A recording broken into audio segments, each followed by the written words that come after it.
Hello दोस्तों, स्वागत है आपका आपके ही चैनल फार्मेसी नॉलेज में। आज हमने फार्मास्यूटिकल जूरिस्प्रूडेंस से एक इम्पोर्टेंट टॉपिक लिया है जिससे प्रत्येक एग्जाम में आपको एक क्वेश्चन जरूर मिलेगा। अगर आप फार्मेसी प्रोफेशन से जुड़े हो या आप B Pharm, D Pharm second year, G PAT, NIPER, drug inspector या स्टेट फार्मेसी जैसे एग्जाम का प्रिपरेशन कर रहे हो तो ड्रग शेड्यूल को जानना बहुत ही जरूरी है। आज के इस वीडियो में मैंने ड्रग शेड्यूल को इजी वे में बताया है जिससे आपको अच्छे से याद रह सके। आप देखेंगे कि वीडियो में मैंने कुछ वर्ड्स को हाईलाइट किया है, आप सिर्फ उसी वर्ड को याद रखना। तो चलिए स्टार्ट करते हैं। सबसे पहले बात करें ड्रग एंड कॉस्मेटिक एक्ट की, तो ये 10 अप्रैल 1940 को पास किया गया था और ड्रग एंड कॉस्मेटिक रूल 1945 को पास किया गया, जिसको फर्दर 18 पार्ट्स में डिवाइड किया गया है। ड्रग एंड कॉस्मेटिक एक्ट में 2 शेड्यूल हैं, जबकि ड्रग एंड कॉस्मेटिक रूल्स में 30 शेड्यूल है। पहले 2 शेड्यूल टू द एक्ट की बात करें तो पहले शेड्यूल में list of the book under Ayurvedic, सिद्धा एंड यूनानी सिस्टम, मीन्स ऐसे बुक की लिस्ट है जो आयुर्वेदिक, सिद्धा एंड यूनानी सिस्टम ऑफ मेडिसिन से रिलेटेड हो। और शेड्यूल सेकेंड में जो भी ड्रग्स इंपोर्ट हो रहा है, सेलिंग के लिए मैन्युफैक्चर हो रहा है, वो सभी शेड्यूल 2 में आएगा। चलिए आगे बात करें schedule two the drug and cosmetic rules की, जिसमें 30 शेड्यूल्स हैं। हम एक एक करके सभी शेड्यूल्स के बारे में बात करेंगे। पहला है शेड्यूल ए, जिसमें application form for issuing licence, renewal of licence and for sending memorandum, जिसमें कोई लाइसेंस इशू करने के लिए, कोई लाइसेंस रिन्यूअल करने के लिए या कोई मेमोरेंडम सेंड करने के लिए जो एप्लीकेशन फॉर्म होते हैं उसके बारे में बताया गया है। आप शेड्यूल ए से याद रखना application form. Next schedule is schedule B. Schedule B में सेंट्रल ड्रग लेबोरेटरी या गवर्नमेंट एनालिस्ट के द्वारा किसी ड्रग के टेस्ट या एनालिसिस के लिए फीस के बारे में बताया गया है। Rate of fees for test और analysis by central drug laboratory और गवर्नमेंट एनालिस्ट। तो आप शेड्यूल बी से मिलता जुलता वर्ड याद रखना, फीस, बी फीस, तो जिसे मैंने हाईलाइट किया है। Next is schedule C and schedule C1। जितने भी बायोलॉजिकल प्रोडक्ट होते हैं या स्पेशल प्रोडक्ट हैं उसके सेल, मैन्युफैक्चरिंग के बारे में शेड्यूल C एंड C1 में बताया गया है। बायोलॉजिकल प्रोडक्ट से हम जानेंगे वैक्सीन, सीरम जैसे स्पेशल या बायोलॉजिकल प्रोडक्ट। तो लिस्ट ऑफ बायोलॉजिकल प्रोडक्ट को आप C एंड C1 में याद रखना। Next is schedule D. Schedule D is list of drug exempted from certain provision. कुछ ऐसे ड्रग्स हैं जिनको विशेष छूट मिली है स्पेशल प्रोविजन के लिए, वो शेड्यूल डी में आएगा। D for drug exempted. Next is schedule E. Schedule E में आयुर्वेदिक एंड यूनानी सिस्टम में जो भी पॉइजनस सब्सटेंसेस हैं उसके बारे में बताया गया है। List of poisonous substance under the Ayurvedic and यूनानी सिस्टम ऑफ मेडिसिन, तो आप याद रखना poisonous. Next is schedule F. Schedule F में एक ब्लड बैंक को कैसे चलाया जाए, ब्लड बैंक चलाने के लिए क्या स्टैंडर्ड्स होने चाहिए, उसके बारे में बताया गया है। तो मैंने ब्लड बैंक को यहां हाईलाइट किया है। Next is schedule F1। Schedule F1 में एक वैक्सीन बनाने के लिए क्या रेगुलेशन होना चाहिए, क्या स्टैंडर्ड मेंटेन करना चाहिए, उसके बारे में बताया गया है। तो शेड्यूल F1 में आप याद रखना vaccine. Next is schedule F2। Schedule F2 में सर्जिकल ड्रेसिंग के लिए क्या स्टैंडर्ड होना चाहिए उसके बारे में बताया गया है।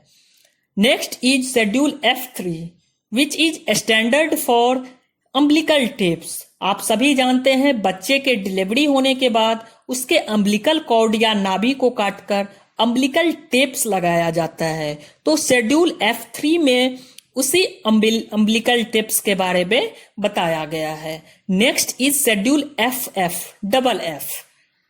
शेड्यूल डबल एफ में ऑफ्थेल्मिक प्रिपरेशन के स्टैंडर्ड के बारे में बताया गया। Ophthalmic preparation as like eye ointment, इसके बारे में बताया गया है। Next is schedule G. Schedule G में ऐसे ड्रग्स के लिस्ट के बारे में बताया गया है जो कि मेडिकल सुपरविजन के अंदर ही आप दे सकते हैं। List of drugs given only under medical supervision. Next is schedule H. Schedule H में ऐसे ड्रग्स के बारे में बताया गया है जो रजिस्टर्ड मेडिकल प्रैक्टिशनर के द्वारा किसी पेशेंट को लिखा गया हो और वो दवा सिर्फ रजिस्टर्ड फार्मासिस्ट के द्वारा ही बेचा जा सकता है। Next is schedule J. Schedule J में ऐसी बीमारी, ऐसा डिजीज के बारे में बताया गया है जिसके लिए कोई ड्रग्स क्लेम नहीं कर सकता कि इस डिजीज को हम पूरी तरह से क्योर या प्रिवेंट कर सके। तो शेड्यूल जे में आप याद रखना हाईलाइटेड वर्ड डिजीज और element. Next is schedule K. Schedule K में list of exempted drug from certain provision relating to the manufacture of drug. कुछ ऐसे ड्रग्स को विशेष छूट दी गई है कि उसे एग्जेम्प्टेड कर दिया गया है। Next is schedule M. Schedule M में एक ऐसी मेडिसिन प्रिपरेशन करने के लिए उस फैक्ट्री में क्या क्या जरूरतें होना चाहिए, क्या क्या रिक्वायरमेंट होना चाहिए, साथ ही साथ गुड मैन्युफैक्चरिंग प्रैक्टिसेस के बारे में बात किया गया है। तो शेड्यूल एम में आप याद रखना good manufacturing practices. Next is schedule M one कि आपको होम्योपैथी ड्रग्स बनाने के लिए उस फैक्ट्री में क्या क्या फैसिलिटीज होना चाहिए, क्या क्या गुड मैन्युफैक्चरिंग प्रैक्टिस होना चाहिए, इसके बारे में बात किया गया है। तो आप याद रखना homeopathic drugs. Next is schedule M two. Schedule M two में कॉस्मेटिक के लिए गुड मैन्युफैक्चरिंग प्रैक्टिसेस के बारे में बताया गया है। Next one is schedule M three. Schedule M three में मेडिकल डिवाइस के लिए गुड मैन्युफैक्चरिंग प्रोसेस के बारे में बताया गया है। Next is schedule N. Schedule N में एक फार्मेसी रन करने के लिए, एक फार्मेसी को चलाने के लिए आपको क्या क्या मिनिमम इक्विपमेंट की जरूरत पड़ती है, इसके बारे में बताया गया है। Requirement of equipment for a pharmacy, ये शेड्यूल एन के अंदर आता है। Next one is schedule O. Schedule O में डिसइंफेक्टेंट फ्लूइड के लिए क्या क्या रिक्वायरमेंट होना चाहिए, इसके बारे में बताया गया है। Next one is schedule P. आप पी से याद रखना period, life period and storage of a drug, कि किसी भी ड्रग्स का क्या लाइफ पीरियड होना चाहिए, उसको कैसे आप स्टोर कर सकते हैं, इसके बारे में शेड्यूल पी में बताया गया है। Next one is schedule Q. Schedule Q में किसी भी कॉस्मेटिक्स या किसी भी सोप को बनाने के लिए कौन सा पिगमेंट या कौन सा परमिटेड डाइज है, इसके बारे में बताया गया है। तो आप शेड्यूल क्यू में याद रखना cosmetic and permitted dyes. Next one is schedule R. Schedule R में एक कॉन्डोम्स बनाने के लिए क्या क्या स्टैंडर्ड होना चाहिए या किसी अदर मैकेनिकल कॉन्ट्रासेप्टिव डिवाइस बनाने के लिए क्या स्टैंडर्ड होना चाहिए, इसके बारे में याद रखना है। तो शेड्यूल आर में बताया गया है standard for condoms and mechanical contraceptives. Next is schedule S. Schedule S में बताया गया है कि कॉस्मेटिक्स के लिए क्या स्टैंडर्ड होना चाहिए, standard for cosmetics. Next is schedule T.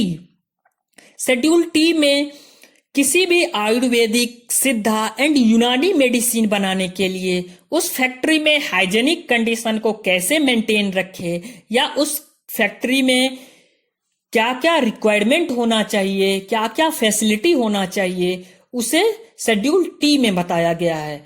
तो आप शेड्यूल टी में याद रखना hygienic condition for manufacturing Ayurvedic, सिद्धा एंड यूनानी medicine. Next one is schedule you. Schedule you में किसी भी ड्रग्स बनाने के लिए कौन से रॉ मटेरियल का यूज हो रहा है, तो उसके रिकॉर्ड्स के बारे में बताया गया है। Next one is schedule U one. Schedule U one में कॉस्मेटिक्स के रिकॉर्ड के बारे में बताया गया है, record of cosmetics. Next one is schedule V. Schedule V में किसी भी पेटेंट ड्रग्स या किसी भी ब्रांडेड ड्रग का क्या स्टैंडर्ड होना चाहिए, इसके बारे में बताया गया है। Next one is schedule W. Schedule W में कोई भी दवा जो जेनेरिक नाम से अपने मार्केट में बिकती है उसके बारे में बताया गया है। जेनरिक दवा से हम जानेंगे जैसे रेनिटिडीन। रेनिटिडीन अगर जेनरिक नाम से मार्केट में बिक रही है तो उसके बारे में शेड्यूल डब्ल्यू में बताया गया है। Next is schedule X. Schedule X में psychotropic drugs and opioid drugs के बारे में बताया गया है। जो ऐसे ड्रग्स जो हैबिचुएशन कॉज करते हैं इनको शेड्यूल एक्स में रखा गया है और इनको डॉक्टर के प्रिस्क्रिप्शन पर ही देना चाहिए। Next one is schedule Y. Schedule Y में किसी नए ड्रग्स के मैन्युफैक्चरिंग के लिए क्लिनिकल ट्रायल्स और उसके मैन्युफैक्चरिंग के लिए गाइडलाइंस के बारे में बताया गया है कि नए ड्रग्स को हम कैसे बना सके, कैसे उसका क्लिनिकल ट्रायल्स कर सके। थैंक यू दोस्तों, अगर आपको ये वीडियो पसंद आए तो इसे लाइक करें और इस चैनल को सब्सक्राइब करें।